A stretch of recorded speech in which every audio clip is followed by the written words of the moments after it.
अस्सलाम वालेकुम। मौजूदा सूरत हाल जो हमारे मुल्क भारत में हुई है, तो हम जमीयत खुद्दाम ख्वाजा हुजूर गरीब नवाज़ रहमतुल्लाह अलैह अजमेर शरीफ से पैगाम देना चाहते हैं मुसलमानों को कि संविधान के दायरे में रह के अपनी आवाज़ बुलंद करना सीखें। और जो भी कभी भी दीन और मिल्लत के मामलात हुए हैं, चाहे वो नामूस रसूल का मामला हो सल्लल्लाहु अलैहि वसल्लम या अहले बैत अतार का, बारगाह हुजूर गरीब नवाज़ से हमेशा आवाज़ उठी है। लेकिन अफसोस जिनका के दायरा सब में वसी है, दरगाह और खानकाहों का भारत में बड़े सगीर में, यहाँ से खामोशी क्यों है? निकल कर खानकाहों से अदा कर रस्म शब्बीरी। और ये वक्त मसक़ी इख्तिलाफ़ात का नहीं है। मसक़ी इख्तिलाफ़ात को दरकिनार रखते हुए, बाला ताक़ रखते हुए हमें कौम मिल्लत के लिए आवाज़ उठानी है। बेशक हम इस चीज़ की सख्त मजम्मत करते हैं जो महरौली शरीफ में बाबा कुतुबुद्दीन बख्तियार काकी रहमतुल्लाह अलैह के कुर्ब जवाहर में जो 700 और 800 साल पुरानी मस्जिद, मदरसा, कब्रस्तान ढाए गए हैं, हम उसकी सख्त मजम्मत करते हैं। ये उस दौर के कब्रस्तान थे जो बाबा कुतुबुद्दीन बख्तियार काकी जो हुजूर गरीब नवाज़ के जानशीन हैं, उनके हम असर थे, खुलफा थे और मुरीदीन थे।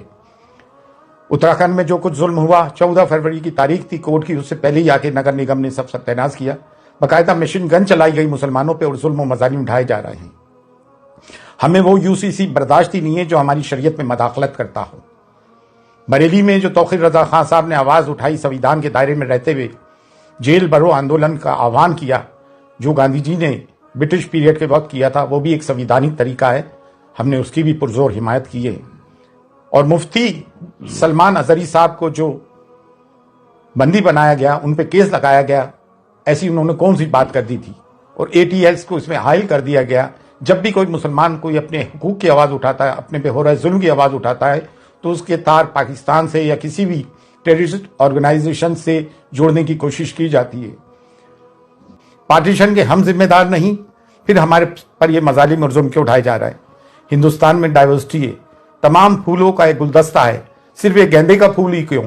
इसमें चमेली भी है, चंपा भी है, मोगरा भी है, गुलाब भी है, सबको लेके भारत बना है हमारा। संविधान हमें हक देता है। और अब कोई भी नगर निगम का बुलडोजर गैर कानूनी तौर से हमारे घरों को बुलडोज करता है, तो सबके सब मैदान में उतर के आओ और संवैधानिक तरीके से अपने लोगों की हिफाजत करें।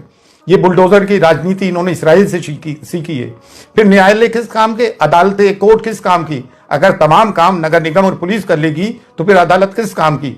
अदालतों से जो फैसले आ रहे हैं कानून की रूह से नहीं आ रहे हैं, बल्कि आस्था की रूह से आ रहे हैं। तो अब मुसलमान जाए तो कहाँ जाएं?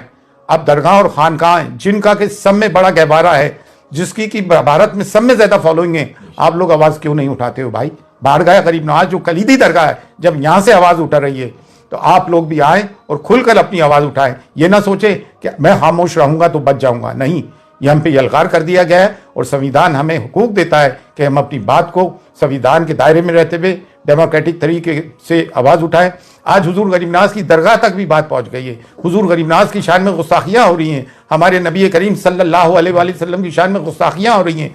कब तक मुसलमान बर्दाश्त करेगा? और अगर मुसलमानों की इबादत गाहों पे बुलडोजर चलने के बाद भी मुसलमान चुप है, तो इससे बढ़ के मुर्दारी क्या होगी? लेकिन अल्हम्दुलिल्लाह अब मुसलमान जाग गया है, हम सब जाग गए हैं। बारगाह हुजूर गरीब नवाज़ से भी सदा बुलंद होती आई है और अब पुरजोर बुलंद हो रही है कि उठो और उठ के जुल्म के खिलाफ आवाज़ उठाओ।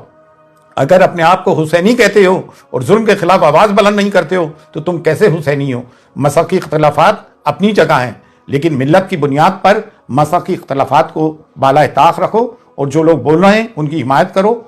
आओ और बोलो मुसलमानों के जुल्म के खिलाफ। फी अमानिल्लाह, अल्लाह। तो आपने इनकी वीडियो देखी कि किस तरीके से ये लोग भी साथ आ गए हैं और तमाम मुसलमान। हमने आप पिछली वीडियो में भी कहा था कि ये कोई मसलक का मामला नहीं है मेरे भाई, ये मजहब का मामला है। सबको धीरे धीरे समझ में आ रहा है कि ये किसी मसलक को टारगेट नहीं किया गया है, बल्कि मजहब को, मुसलमानों को टारगेट किया गया है। और इस चीज को खत्म करने के लिए मुसलमानों को एक ही प्लेटफॉर्म पर आना पड़ेगा, तभी जो है दूसरे लोगों के दिमाग में ये बात आएगी कि मुसलमान कोई कमजोर लोग नहीं है, उनको आप किसी भी तरीके से पकड़ करके गलत इल्जाम लगा करके अंदर नहीं डाल सकते। हम सब लोगों को एक साथ आना चाहिए, एक साथ आवाज उठानी चाहिए, जिससे कि हमारी सुनी जाए और गवर्नमेंट हमारी सुने, वरना इस तरीके से हर कोई